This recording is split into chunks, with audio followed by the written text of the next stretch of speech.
Hi, I'm Greg Corombos. My guest at this time is Dr. Matthew Spalding, Vice President of Washington Operations for Hillsdale College. He is also Dean of Hillsdale's new Van Andel School of Government in the nation's capital. We want to get his reaction to what we've heard thus far in the impeachment trial of President Trump from the Democratic House managers. And Dr. Spalding, thanks so much for being with us. It's great to be with you, Greg. Interesting times we're in. Yeah, no doubt about it. And before we get to some of the specifics of what we've already heard in the arguments presented by the House managers this week, I think there's some confusion, certainly among not only people in Washington but around the country, about what's impeachable. The Constitution talks about treason and bribery, and then what seems to be mysterious, high crimes and misdemeanors. Based on the Federalist Papers and other things you've studied, what do they mean by that? Well, part of the answer is there's no technical answer. That's why this is such a debated question. I mean, impeachment is a political question in the general sense, right? This is what, Congress has the power, sole power to impeach. Senate has the sole power to try. But at the same time, it's a constitutional question, so it's not completely unlimited. We know what treason is. We know what bribery is. High crimes and misdemeanors is a harder one to define. Hamilton is in the Federalist Papers makes it pretty clear that on the one hand, it actually doesn't require a technical crime. It's a political question. So, for instance, if the president is broadly usurping power or threatening the Constitution, that could be a high crime or misdemeanor without a technical violation of law. The flip side is there might be a technical violation of law, a reporting requirement, something so minor it doesn't matter, that doesn't rise to an impeachable offense. So my shorter answer is it actually is a debatable question, which is precisely why one chamber of Congress can impeach and the other chamber of Congress, by intention, is there to check the other one. So if the House does it for outrageous, silly, unsubstantial reasons, the job of the Senate is actually to deliberate about whether that's a real argument or not and throw it out if they think it's frivolous. Classic example of checks and balances. So exactly. Let's talk about what we've seen thus far. And as we're talking Friday afternoon, the House managers are presenting their argument that the president obstructed Congress. But this past week started with a fight over the rules of the trial, including whether the Senate would subpoena documents or people like John Bolton or Mick Mulvaney. Impeachment managers like Jerry Nadler of New York, the chairman of the House Judiciary Committee, put it in pretty stark language, saying things like this. So the question presented as to Ambassador Bolton is clear. It comes down to this. Will the Senate do its duty and hear all the evidence, or will it slam this door shut and show it is participating in a cover-up?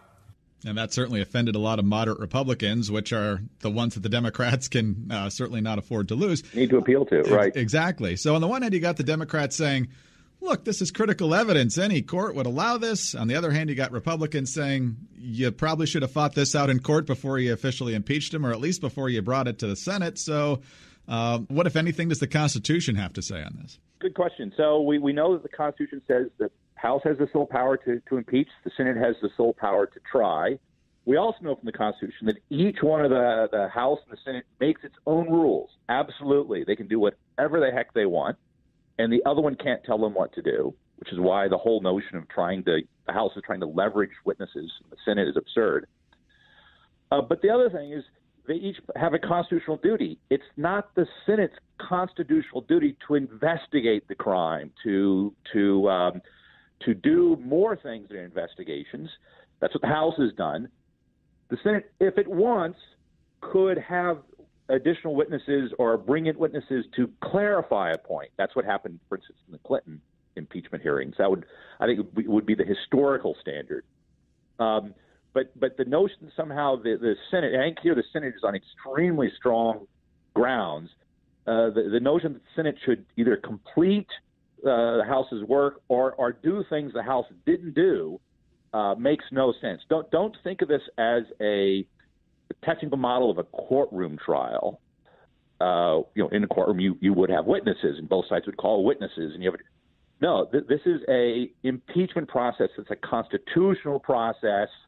That seems to be kind of like a trial and a jury, but it's not the same legalistic process. This is the Senate. They make their own rules. They make their own decisions. They decide how to proceed. They'll call some witnesses if they want to. Indeed, they've said they're going to have a vote to consider witnesses after they've heard the arguments, which is say, if we need an additional witness to clarify something, they might choose to do that. I don't think they're going to this time. That's what they did in the Clinton impeachment, which is why McConnell he's actually following the Clinton model, they'll make that decision separate from what anybody else might think, including the Chief Justice. It's the Senate's vote that will make that decision. We're talking with Dr. Matthew Spalding, Vice President of Washington Operations for Hillsdale College and Dean of the college's Van Andel School of Government in Washington. And Matt, this next question calls for a bit of speculation, but you've been around Washington long enough to answer it well, I think. The circumstances here seem like a mirror image to many of 1999, when the Democrats were aghast at the idea of witnesses coming to the floor of the Senate during the Clinton impeachment trial, and Republicans, for the most part, favored that, which leads some to think that the facts don't matter as much as the party labels. So, in other words, if this had been Barack Obama asking a foreign leader to look into possible malfeasance on the part of Mitt Romney or Bain Capital ahead of the 2012 campaign, would either of these parties be reacting the same way they are right now? No, I think you're right. And I'll make a general point on that, which is it's important for us to remember that impeachment, although it's a very important constitutional mechanism, is at the end of the day a political question and run by two political parties who control the chambers. It's pretty much impossible to miss that and ignore that fact. So, yes, there are always political ramifications for how these decisions are made, especially when the houses are divided between the political parties. The question about what they're going to do, however, I think there is actually a crucial difference between the Clinton impeachment and this impeachment, which is very important. The argument here does not turn on some technical points that need to be clarified. With the Clinton impeachment, there actually were technical violations of law that were, well established. Here, it really is a broader question. Abuse of power is an extremely broad category based on this broad theory. And as you noted, when the managers go in there, and one of the first things they do is actually attack the Senate, right? Even saying that it would be treacherous to vote against having witnesses, that does not at all help the case. The Senate will only bring in witnesses if they need to clarify something that's in front of them. The question of having a broad new array of new witnesses and a whole bunch of new things, that's actually, I think, not even under consideration here. That's an attempt by the House managers and the House generally to not participate in a constitutional impeachment process, but really advance a political argument. And the main audience there is not the Senate, although they might be trying to catch a few senators here and there that are going to be tough elections. It's really the public in the 2020 election and politics beyond that. This is a political theater to a large extent that it really is no longer a traditional constitutional impeachment process, in my opinion. Last topic here, Dr. Spalding, and for me, this is one of the most important moments of the week. Adam Schiff, as most folks know, is the lead House impeachment manager. He raised some eyebrows this week by suggesting the voters can't really decide the significance of this issue, as a lot of people suggest, since we're only 9 months plus away from Election Day.